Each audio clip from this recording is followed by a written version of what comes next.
Welcome to the Redirect Podcast. My name is Abigail Hewins. And I'm Emily Rojas. The Redirect Podcast is a show where we shift the conversation back to books. We discuss themes from some of our favorite books and how those themes show up in real lived experiences. On today's episode, we're hopping on the mics to catch up on everything we've been reading while we've been releasing more structured episodes, especially Iron Flame by Rebecca Yarros. The thing that we're all here for. Iron Flame. The reason we gathered today. Sorry, I forgot I had more to say. But first, if you've been enjoying this podcast as much as we enjoyed it, we'd love for you to support us in just a few simple ways. First, you can leave us a 5-star review on Apple Podcasts or anywhere else that will let you smash that 5-star button and let us know that you love the show. We would also love for you to follow us on Instagram at Redirect Podcast and on TikTok coming soon. Emily, did I tell you that I started a TikTok this podcast? Okay. And finally, if you really, really like the show, we'd love for you to share it with a friend. Sharing our show with a friend is the best way to help us grow our community of book-loving nerds. Okay, yeah, now what we're all here to talk about. Yeah, Abigail, how was your Thanksgiving? Oh, it was really good. I'm in my Thanksgiving hosting era. My second year, cooking my own Thanksgiving with Zach. He helped, but we had a couple of friends over. It was really nice, and we just spent then the whole weekend. I took Wednesday off. Obviously, we had Thursday off and Friday. Yeah, because I was cooking. It was I was literally cooking all day. You had to. Yeah, it's so much work. Oh my god, yes. Mad respect to usually moms and grandmas. Yes. Yeah, that's what my grandfather was saying at the table on Thanksgiving. He is officially 81. He just had his birthday. And shout out Freef the God. Shout out Freef. And he said that his mom used to cook. He was like, everything on this plate my mom would have cooked herself back in those days. And then I was telling them about how you were hosting Thanksgiving this year and how much you were cooking. So I was just now, I cooked a 1 pie and the mac and cheese, which by the way was amazing. And I'm just shouting at myself, best year back yet. And that was exhausting. I was so tired at the end of my cooking day.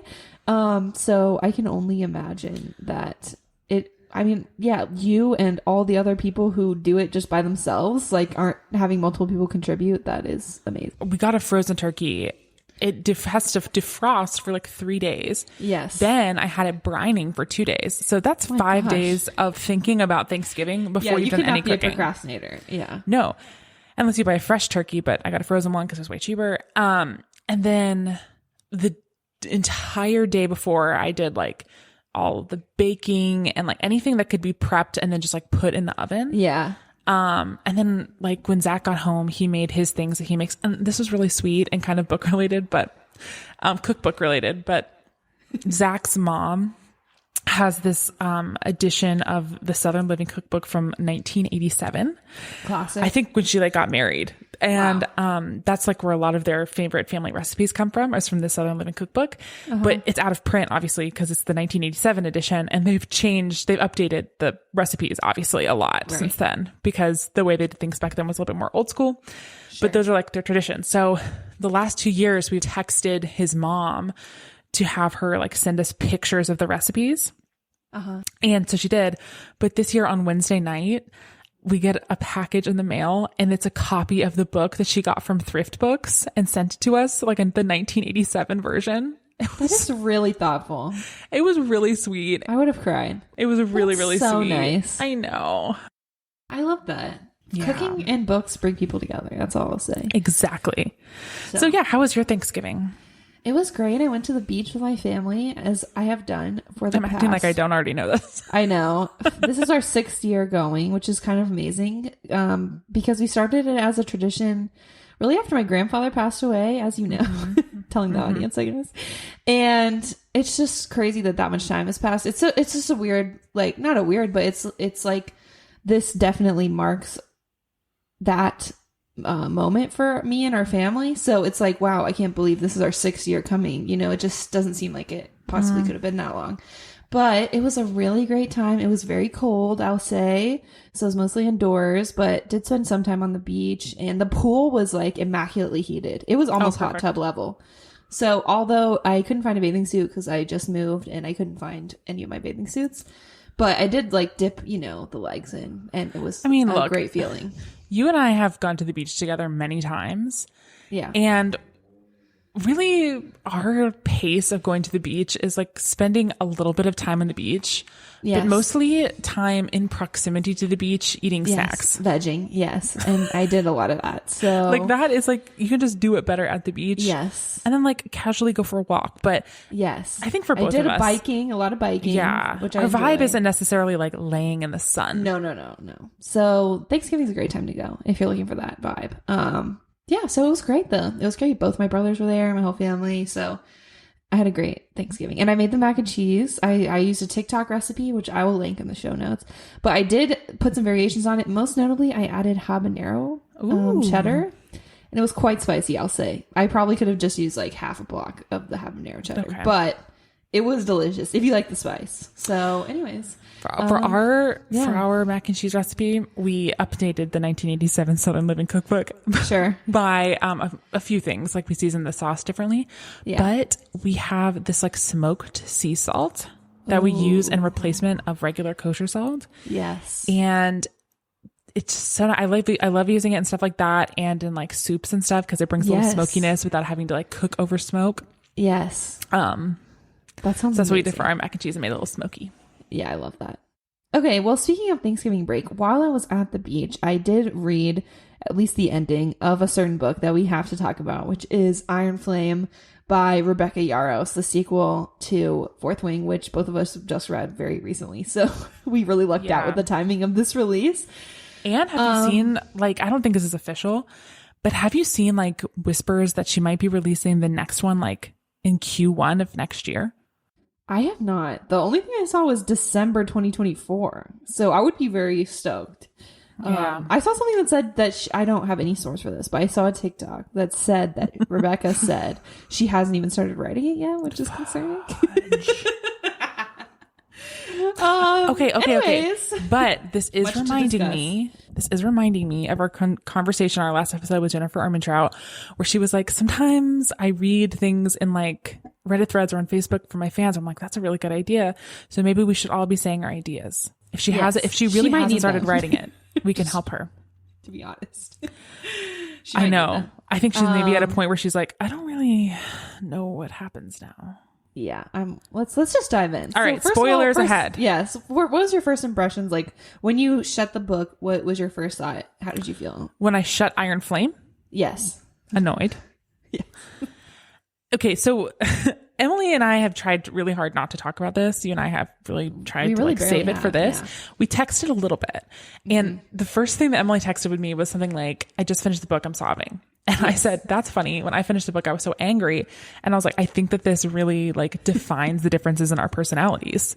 That like I deal with upsetting news with anger and you deal with upsetting news of crying. Yes. I had to text you because I was literally in my room. I think at Thanksgiving, I was trying to finish the book really fast.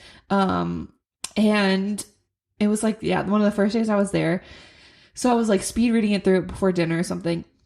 And I shut the book and I was like, I have to talk to someone. Like I was so overwhelmed with emotions and stress. And the ending was so stressful. Like it was just one thing after another. And so that's the only thing we really talked about. But it's it was like that I was with overcome. Fantasy books, I think. Yeah. I like the last 80 pages of a fantasy book are just like nuts. Yes. Okay. So, I mean, if you're listening this far, you've probably read the book. But obviously at the end of the book, Xaden is a Venin. Okay. Yeah. That was wild. Now, am I just stupid? Or is everyone else still a little confused about how you become a Venin? Okay. I am also confused. I think it's basically like, it seems way too easy, in my opinion, to become a Venin. Like you just draw power from the ground, right? Yeah. Like the whole Horcrux thing in Harry Potter, if we're just going to compare, that seemed like, okay, it's really hard to make. You have to kill someone, you know?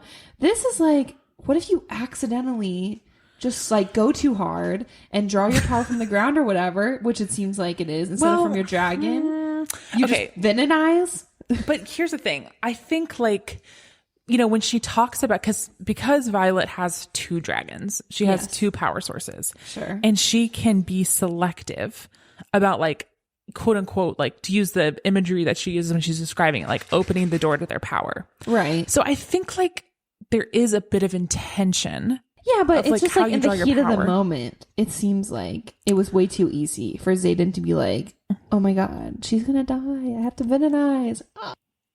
I mean, that's why he did it, right? Like, yeah. he chose to draw power from the ground. He was low-key manipulated. I feel like I would like, and I'm sure I am positive that soon we will get a full Xaden POV. Because I just feel like there was more going on with him that we didn't really see. Because it felt like, okay, this whole time, Violet has been having all these dreams. And then it's like, wait, were those his dreams? Like, that's kind of thrown in there at the end.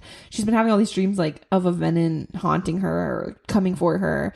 And so then you find out about his other signet. And then you're like, wait, was that him the whole time? Right. It's just a lot. So I need some more backstory on what was going through his mind this whole book, And to your point, now that we know about his secret signet, which we can talk about. That was a crazy reveal, by the way. Yeah. Now that we know about that, I think we can get more of his POV. Because in Iron Flame and like in the last chapter or like one of the last chapters of Fourth Wing, I think we got a chapter from his point of view. Yeah, I think it was like a special edition release. Okay. Well, no, the very end. Yeah, the very end of Fourth Wing, there was in his POV. That's true. Yeah. So now that we know about his secret signet, I think, okay, here's the other thing. So his secret signet, so if you don't know anything about this book, I mean, basically the power that he gets from his dragon. Yeah, every person who has a dragon that rides them gets a special power, basically. And it depends on the dragon and the person, involved, what it becomes. But most people only have one. But apparently there's like this rule that like if one of your direct descendants was bonded to the same dragon, you're typically not supposed to be bonded to the same dragon because it can like amplify your powers or give you a second power. Yes. Somehow Xaden got around that. I think because his dragon Skael was like very, very powerful. And so she was just like, no. Yes, and most people thought that it was not it was like his grandfather, but most people thought it was like his great uncle or something. Yeah, which is so they didn't know it was his direct descendant his direct descendant. So his other signet, the one that everyone knows about, is he's a shadow wielder. Yes. The secret signet is that he has kind of an ability to read people's intentions. So he doesn't necessarily read people's thoughts, but he can like gauge the attitude of somebody of like what they want or what they're about to do. Yeah. I think I've was a little seen tricky. This film before and I didn't like the ending. He's very, it's giving Edward Cullen. Yeah. But more vague, but allegedly. Okay. The thing was Violet, there's a helicopter going over my house, which we're going to hear, but Violet was so pissed when she found this out. It's also illegal, by the way, to have these kind of mind reading powers. It's against the law. Bodhi. Yeah. It's just chaos right now in our audios. In our world, yeah. Okay, but here's the thing. And I'm here for a hot take. I don't think I would be that pissed. Yeah. I would be like, yeah, I get it. I don't know. It's not his fault. I kind of understand where she's coming from because she's like, okay, what if this is real then? If you could read my intentions that I wanted to, like that I liked you or that I wanted to make out with you or that I wanted you to respond a certain way, then how much... Because like no matter what he says, like I didn't use it on you. Like how could you not? That seems like a semi-involuntary thing to be like, I'm reading your intention, So I do kind of understand that aspect of it. Mm-hmm. I don't understand her being mad for not telling her because it's illegal. So he obviously had to know he could trust her. And also she was being actively interrogated and like was under threat of her mind and her memories being read by Dane. Exactly. So I totally get why he didn't tell her. I agree. The thing, okay, to me, I was like, I can see how she's angry, but I think this is again a difference in our personalities. You are a much more private person than I am, I think, and a little bit more like withholding in your personal relationships, whereas I kind of wear everything on my sleeve. So to me, I was like, this wouldn't anger me that much because I feel like most of the time people just know my intentions. Because I just say it. I just say what my intentions are. So I think for me personally, I had a hard time being like, why are you so pressed about this? Yeah. Yeah. No, that makes sense. But I do, like, I kind of understand, but I don't know. I don't understand that much. I think she was way overreacting. Yeah. I guess there had to be another conflict. So the first half of the book, the conflict there was a lot of conflict. Yeah. Like the first half of the book, the conflict between them was that she was mad that he didn't tell her that Brennan was alive and that he like lied or I guess withheld information about like this resistance and the existence of like Wyvern and Bennett and all that stuff. Then he like gains her trust back. And it's like, yay, this is so fun. But then you're like, oh crap, we're only halfway through the book. Like there's got to be another conflict.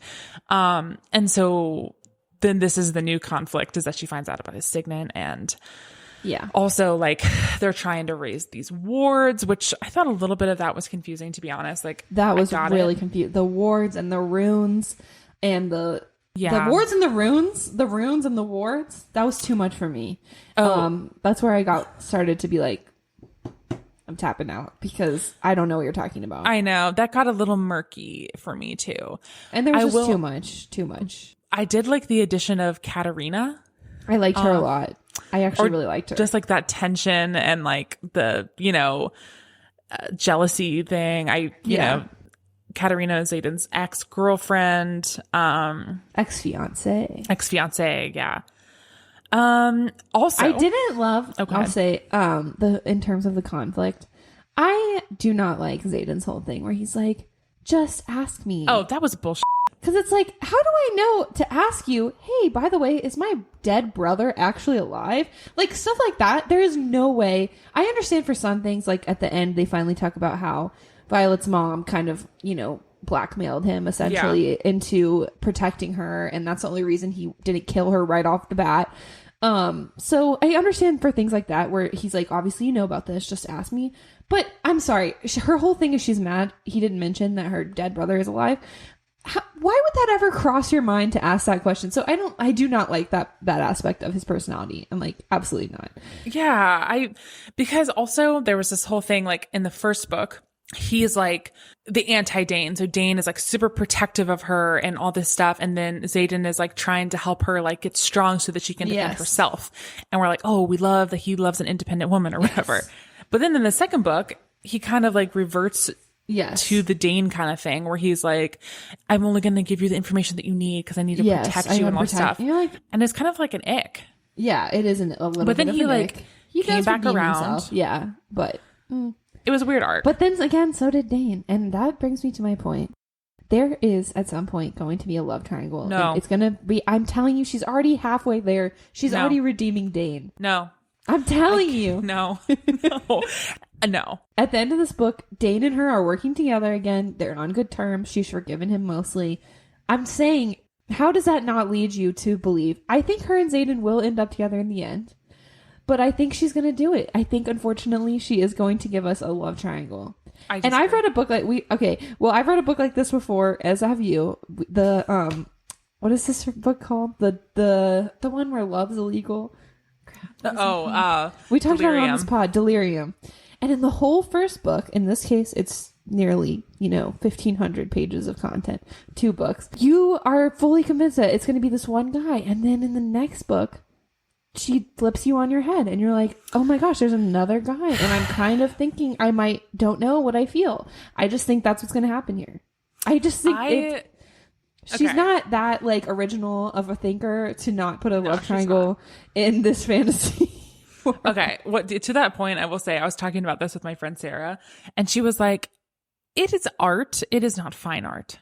Yes. It isn't. Is it entertainment? Is it fine art? No. Is it art? Sure. Yeah. We just like it. But we like it. I think, okay, here's why I hear you, and that could be true. That makes a lot of sense. Sure. I think that if she was going to do it, she would have already done it. She would have already brought Dane in. I guess it's a 5-book series, but thank you. That's the part. Yeah. If it was a trilogy, I would say no way. 5 books? You're telling me there's not even going to be one book where she thinks about it, where she sleeps with Dane one time and she's like confused about her feelings? No. Here's the thing. Also, I think that there's going to be something and he revealed. reads her mind and he knows about Xaden's signet, but he doesn't tell anyone because he's falling for her. And she's like, no, oh gosh, please, I can trust you. You don't think that's exactly what's going to happen? No, I don't. Here's what I think is going to happen. I think that there is going to be something revealed. There's another secret that she doesn't know. And maybe Xaden doesn't even know. And that is that the reason it's not that they are connected because their dragons are mates. Their dragons are mates because Xaden and Violet are mates. And like they were destined or like mated or fated to be together or whatever. And like the dragons were destined to be together because like there's some kind of prophecy or something like that where like Xaden and Violet had to be together and like they have it backwards and Xaden doesn't even know that yet. And I think that is something that she would have borrowed from other books too, that, you know, you could say just as much.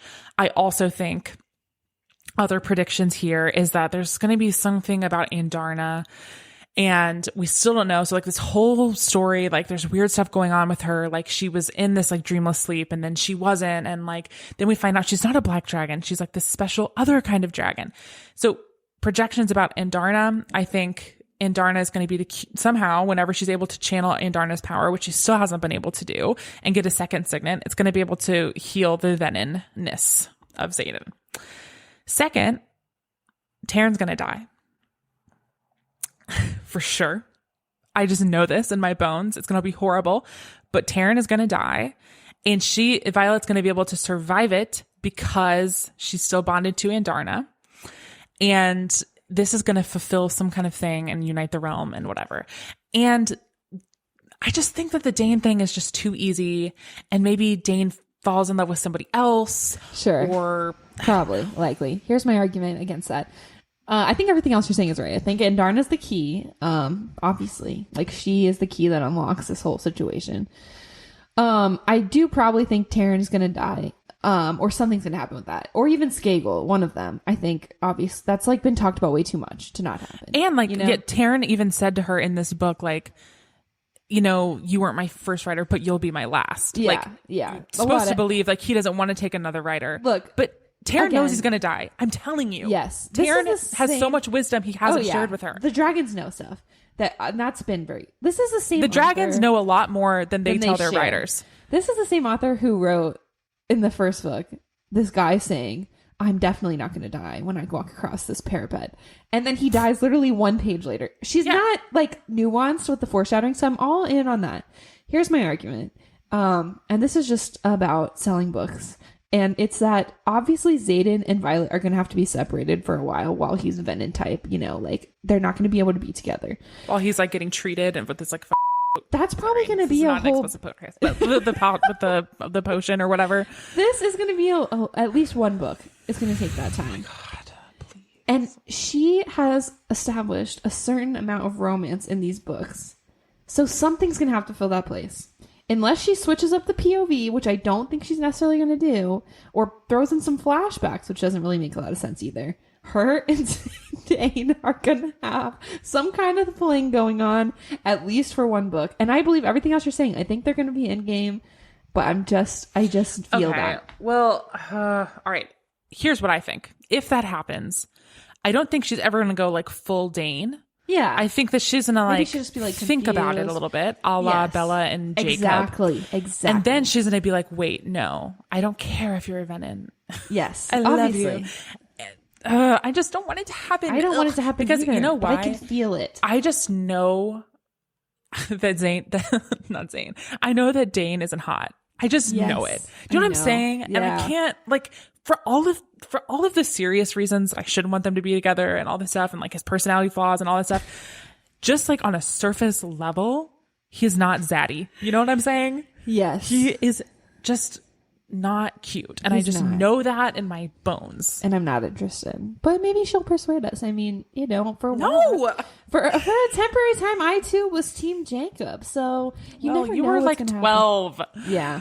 Anyways. Okay. Another thing I wanted to say is that she has, like we're saying, okay, this is entertaining, but like it's nothing crazy new. The first half of this book was giving like Order of the Phoenix. Yes. Where like half the students at the school know the truth. Yes. No one believes them and they're all persecuted for it and blah, and they're blah, trying blah. to say that there's this evil force and the admin is trying to fight them down. Like, yeah. Say no, you're lying. This is why them. I think we should look to other pieces of like other works Absolutely. to inform what's going to happen here. So this could take like a Harry Potter kind of thing where like or probably Taryn like sacrifices himself or something like that. Some people think that Violet's dad is still alive and he is a Venom. I've been seeing that, which would be very Harry Potter, like something about her father, her mother makes her destined, makes her the chosen one. I could believe that. And it would explain a lot. Like, he's mysteriously dead. Obviously, that doesn't mean much in this book. A lot of people are coming back from the dead, looking at Jack, looking at Brennan. He had all this information about, like, he had all these folklore tales that were actually true, these illegal books. So there could be something to that. That is really obvious, and I don't know why I haven't thought of it. I've never thought. I saw it on TikTok. I never would have thought of that myself. But I definitely think that's a legitimate theory. Okay, that's probably gonna happen. I'm also thinking like of this whole romantasy world. Yeah. Some of this stuff that, you know, a lot of people were drawing similarities between this and ACOTAR. I would say the thing is, the reason I kind of think that Xaden is endgame, or I mean, obviously he's endgame, but like, yeah, is because in ACOTAR, in the first book, there was a certain love interest. In the second book, the love interest switches, but it doesn't switch back. And so I kind of just feel like, this whole book was setting up the fact of like, we're committed to each other. We said, I love you. I do think they're endgame. I just don't think that she's going to like, I don't think that him becoming a Venom is going to be more repulsive to her than the lies and stuff. Yeah. Yeah. But they'll overcome it in the end. I'm just saying, I think there's going to be something, there's going to be a plot. Like, there has to be another love interest in there. I just feel like there has to be. There were 5 books. He's going away to be his Venom self. She's mad at him about all the lying. Okay. All right. Well, we'll see, That's I my guess. opinion. I mean, we'll see whenever, maybe Q1, maybe December 24. Rebecca, take your time. But, you know, just get it out Take there. your Who time, cares? Pastor. It's probably not going to make a difference in the quality. Let's just be honest. Yeah, exactly. This is art, not fine art.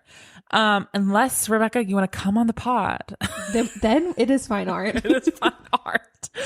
No, but you know, it's like, look, I love really high quality movies and TV shows. I also really love 90 Day Fiancé.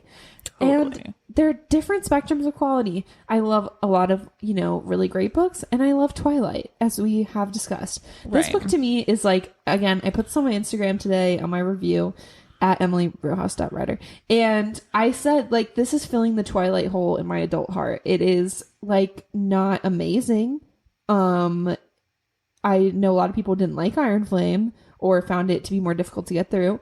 But for me, it's just amazingly fun and Well, I feel like fun read. I have a great time. it's going to be harder to get through because Fourth Wing was like, that's easy to write. Like, it's like the new, like it's Yes. everything is new. Yes. To be fair, she's setting up things to come because we learned a lot about the Tyrish culture. We learned about runes. We learned about all of these new components, and like we're heading towards something. It definitely reminded me of a much longer New Moon, because New Moon honestly is not the most exciting book. Again, we I learned really so think this is a lot of much. Twilight. You learn a lot. It sets up the Volturi. It sets up like the full conflict of the arc. We didn't even know about the wolves. Yes, the wolves. Yeah.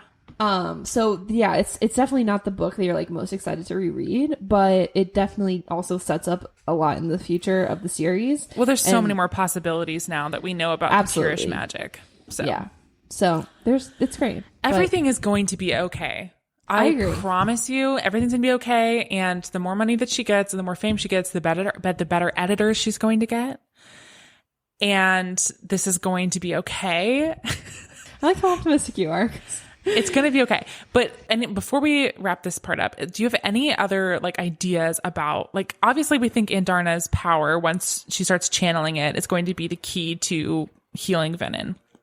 Do you have any other thoughts about like what that power might be or what's going to happen with Andarna?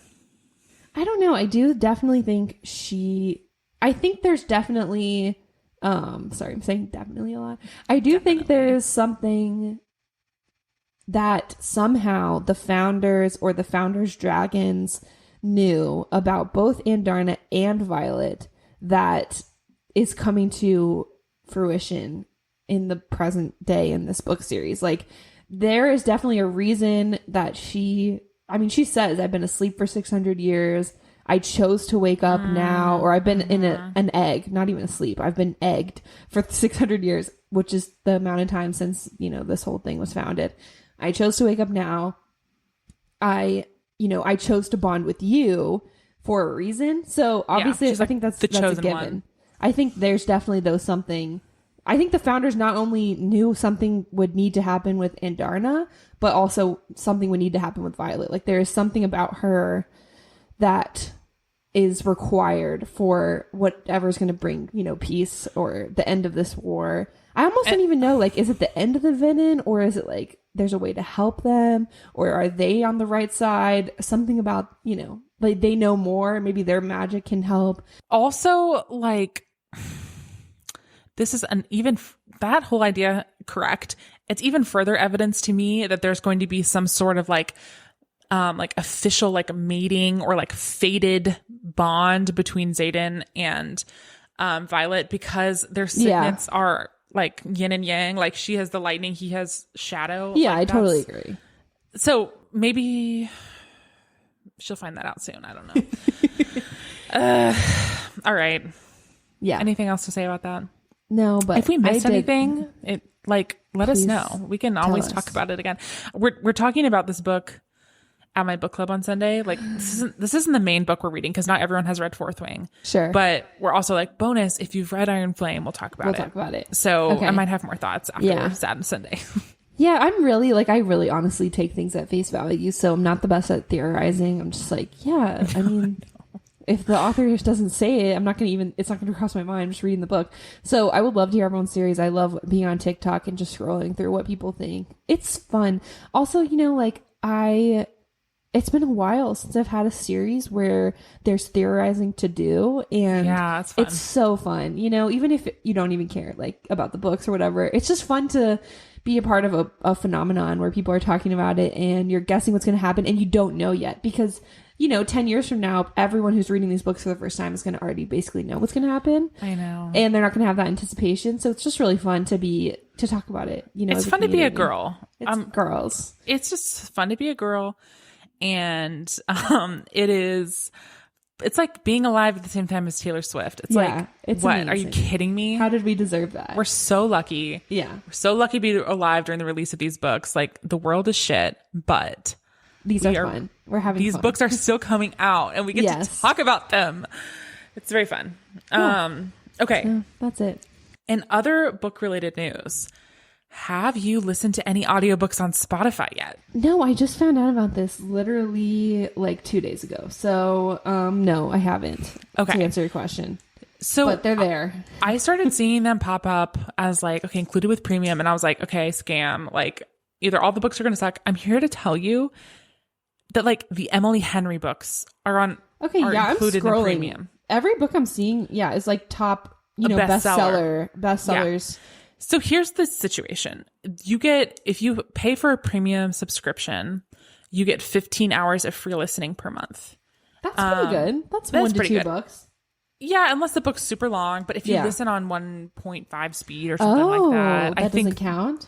I don't know. I haven't, this is not tried and tested yet, because I have listened to parts of multiple books, but I read them and listen at the same time, or I switch on and off. Yeah. So I haven't reached my quota. Sure. But we'll see. There are still some audiobooks that are paid. Yeah. That you would have to purchase separately. But I am so jazzed about this. I'm no whole surprised. times. And they're really good titles. Yeah. And then there's they a lot started of books on here I've been wanting to read. So Yeah. Or like that the holds are super long on Libby. Yes.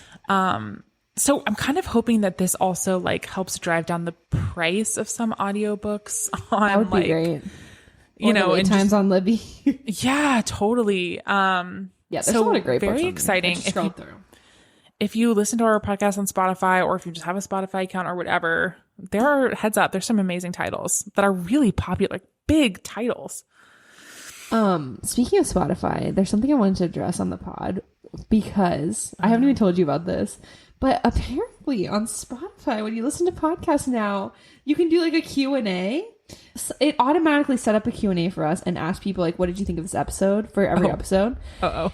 And someone Does some replied, people not like it? No, it was actually, it wasn't a bad comment, but I did want to okay. respond to it because it's really nice to have Q&As. So this person said, Someone asked us a question? Oh my God. they said, like, I loved the pod or something. I'm sorry, I lost the actual original comment, but they said they love nonfiction books and they don't find them to be pretentious at all. And we probably did say that nonfiction was pretentious, but I just wanted to clarify that because I think once we transition to our recent reads, I'll share nonfiction. But both of us really like nonfiction sometimes. Yeah. I think where we said it was pretentious probably, or for me, I'll speak for myself, is like, and I don't think this person was hurt or had their feelings hurt. I hope you didn't. So I'm just saying, you know, to clarify, because I feel like maybe we should have given more detail. But like, I feel like when I graduated college, all I was reading was nonfiction because I was like, that's all I read in college. And I feel like I'm an adult now and I need to read like self-help and, you know, books related to my career. And then I went through a revolution where I'm like, no, I can read whatever I want. So if whatever you want includes nonfiction, I don't think that's pretentious. I think what's pretentious is when you're like, all I can read is these like, or the moralizing books. Yes. The or like they're better. Nonfiction. Yeah. It's somehow better than a romance novel or Fourth Wing. You know, it's obviously might be finer art.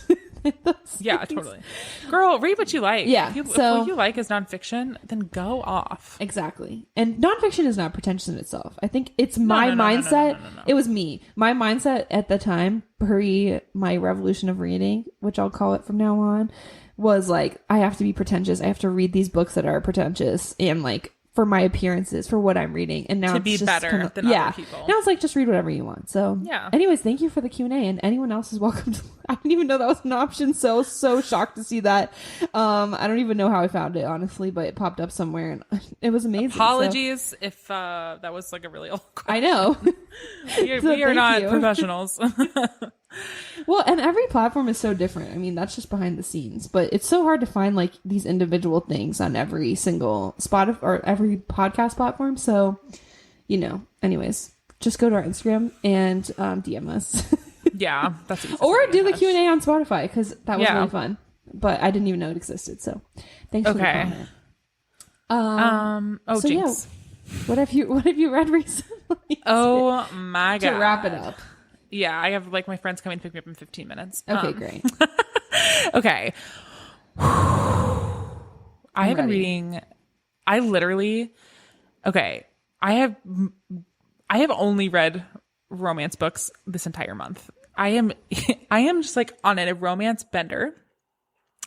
I was reading like some of the Bridgerton prequels and spinoffs. Okay, so I'll just kind of skip that because I think I talked about the last one. I read Icebreaker by Hannah Grace. The hockey book. That is one of the things, the audiobooks that just popped up on Spotify. So OMG.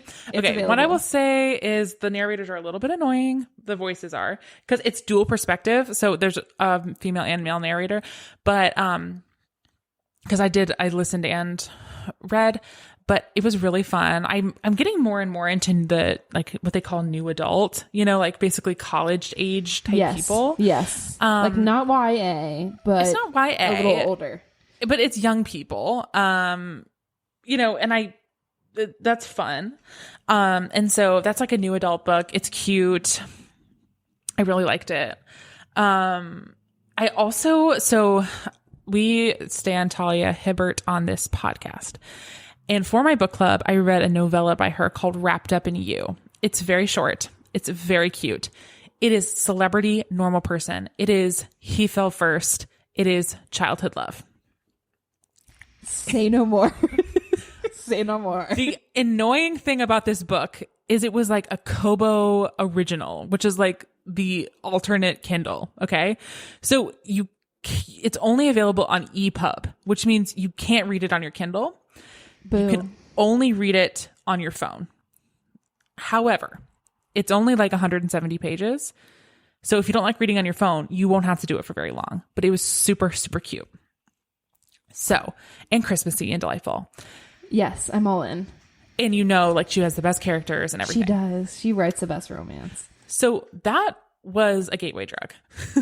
Okay. Because then I found out she has another Christmas novella called Merry Inkmas, which is a horrible name. Sorry, but it was a great book. It was a little bit longer, more spicy, and it was also very cute, very Christmassy. Read it.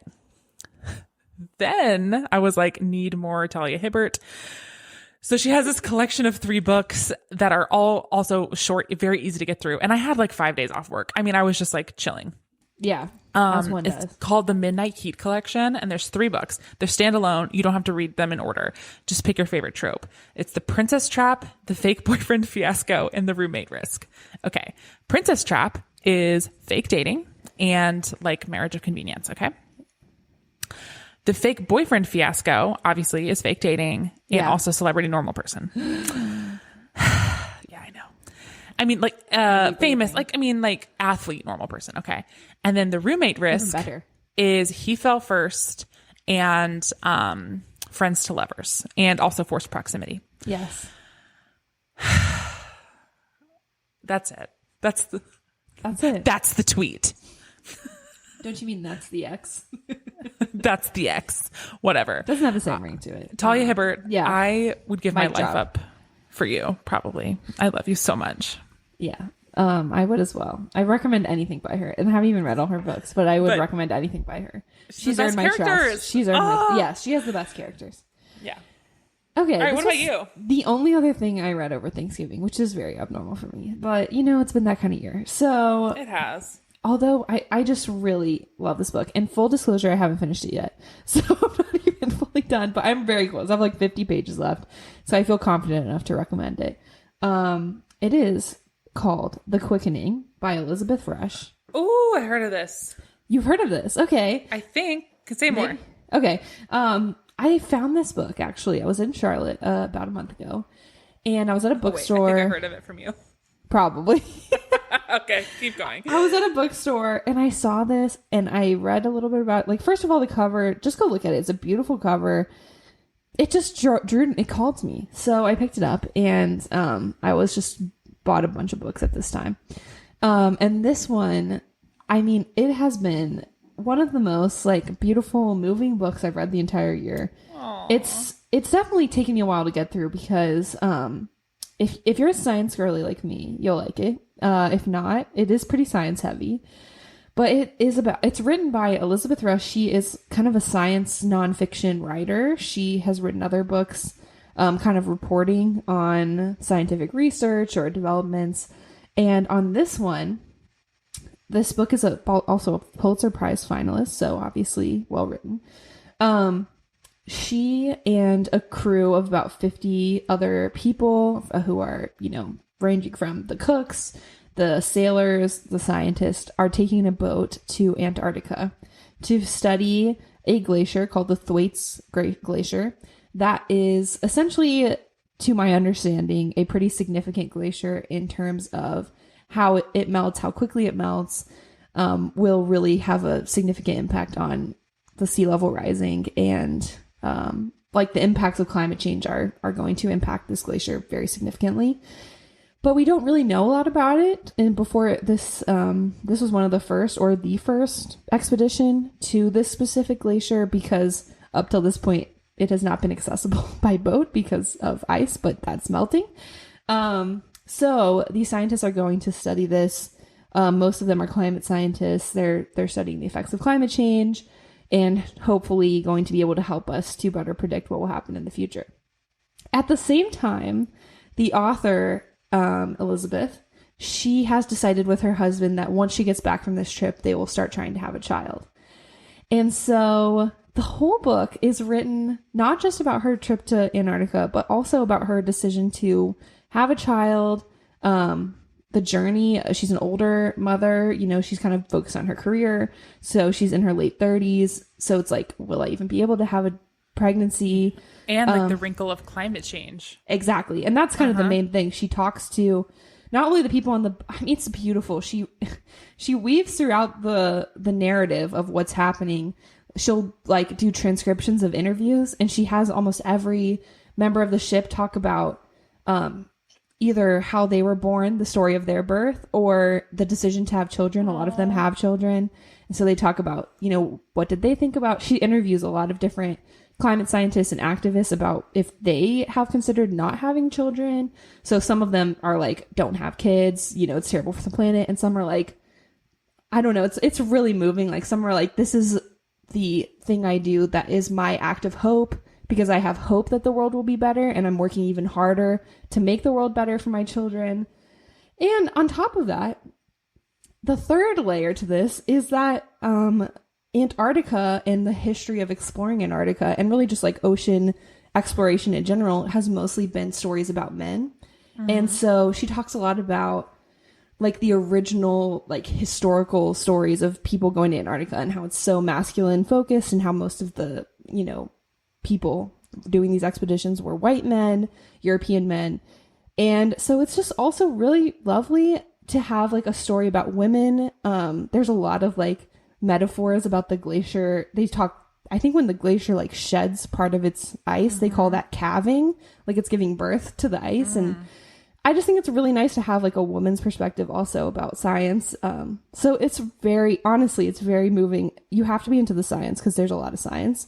So if not, maybe skip this one. But I think so many people can relate, you know, whether you want to have children or not, to that idea of like, is this even a good thing to do at all, you know? And so to read someone, the decision making and the thought that goes into either outcome. Yeah, exactly. And I think a lot of our the validity of both. Yeah. And I think so much of our generation thinks about this a lot more than maybe even our parents did. Not to slight them, but I think most of my friends like very seriously think about this, whatever they end up deciding. Like it's like a very thoughtful decision. And so I think it's just a really, like, honestly, I've almost cried so many times, and it's about science, but it's just a very nice story. And ultimately she did decide to have a kid, but it's like, I don't know, to read about science in also a very personal and intimate way of this decision that she's literally making with her life is very enjoyable. So I would really recommend it. I've really liked the process of reading it, and I'll miss it when it's over. Wow. I love that. Yeah. That sounds really nice. I have a recommendation for you based on that. I actually recommended this to Eric, but now I'm like hearing you talk about this. I'm like, I think you would like this. 3-Body Problem. And I suck because I will try really hard to pronounce the author's name. It is it's a translated work of fiction from Mandarin to English. By Liu Xijin.